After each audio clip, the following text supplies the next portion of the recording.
Bonjour, je me présente, je m'appelle Christian Talon, je suis professeur d'histoire, de géographie historique et de géopolitique.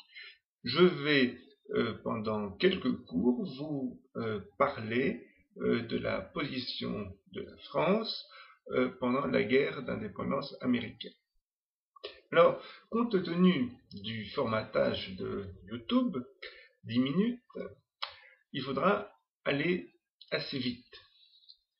Le but de ces cours, c'est de donner à l'ensemble des personnes qui ont une connexion à Internet accès à la connaissance en langue française.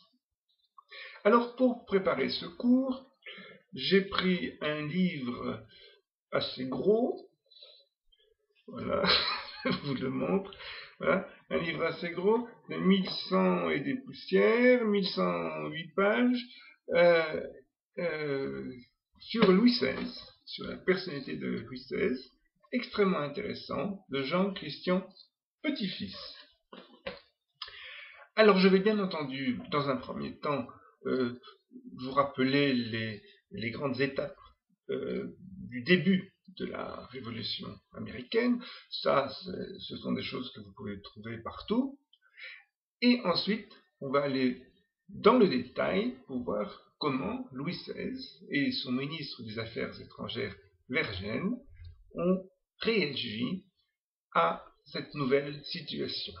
Et comment, c'est ça peut-être le plus important, comment ils ont découvert le pouvoir nouveau qui avait commencé sous Louis XV de l'opinion publique. Alors,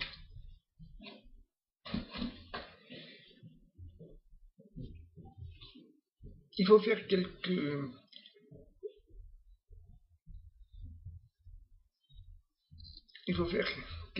petits rappels historiques.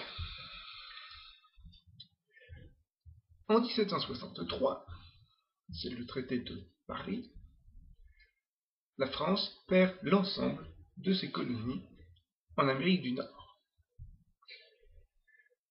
Ces colonies soudaient l'Angleterre et les colons des 13 colonies, dont 4 s'auto-administraient, avaient leurs propres représentants, et dont certaines battaient leur propre monnaie. À partir du moment où la France a disparu du continent américain, il n'y a plus d'ennemis communs. Et ce qui va rester, ce sont des divergences. Entre 1763 et 1773, ces divergences qui existaient vont se creuser, vont s'approfondir jusqu'au point de rupture. Alors,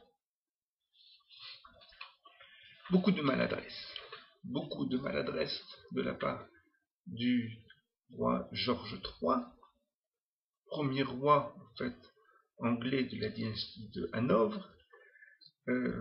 Les autres ils parlaient pas anglais, on leur demandait rien, et c'est pour ça qu'on les avait mis là d'ailleurs.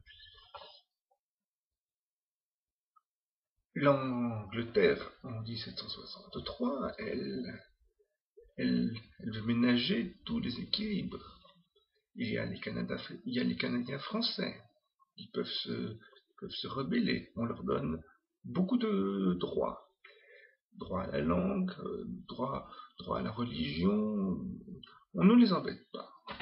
On agrandit même le Canada. Ce qui ne plaît pas du tout, évidemment, aux personnes des 13 colonies qui se disent « mais nous nous sommes battus et nous n'avons rien ». Il fixe la frontière des 13 colonies aux Appalaches, exactement ce qu'il y avait avant. Première chose. Deuxième chose, interdiction du commerce avec tout autre pays que le Royaume-Uni. C'est le principe du système colonial. Alors, les Américains, ils tournent ça avec de la contrebande, mais dans le fond, ça ne leur plaît pas beaucoup. troisième chose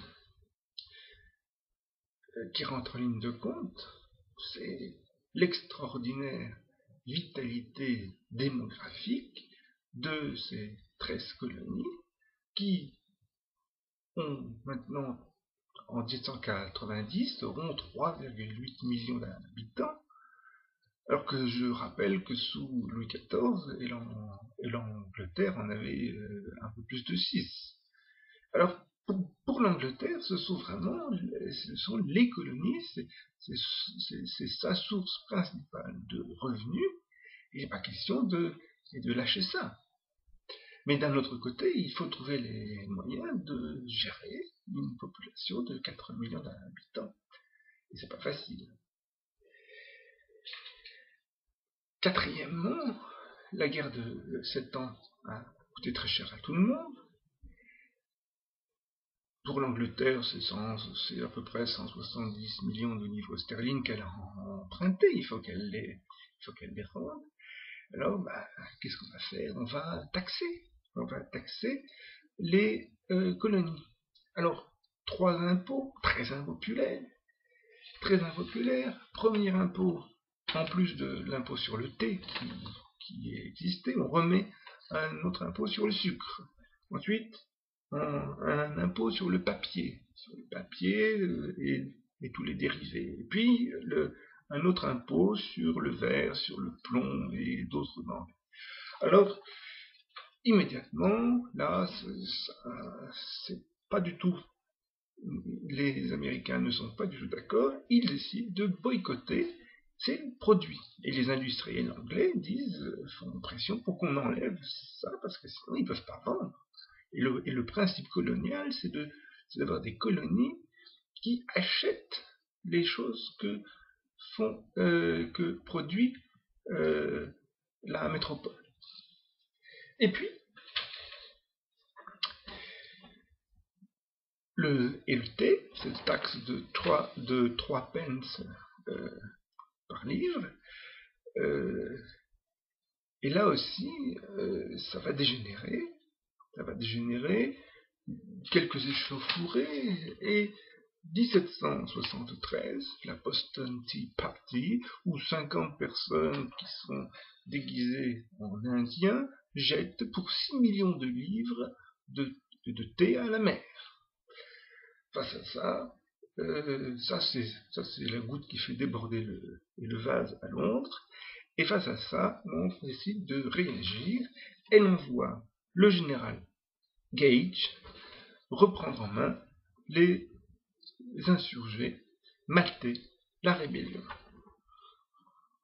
Gage va venir avec des troupes, avec des canons, et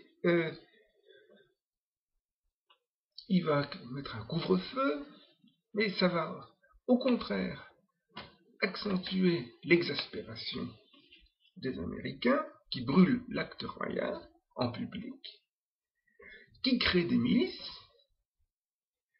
Et en 1774, le congrès de Philadelphie décrète le boycott général de tous les produits anglais.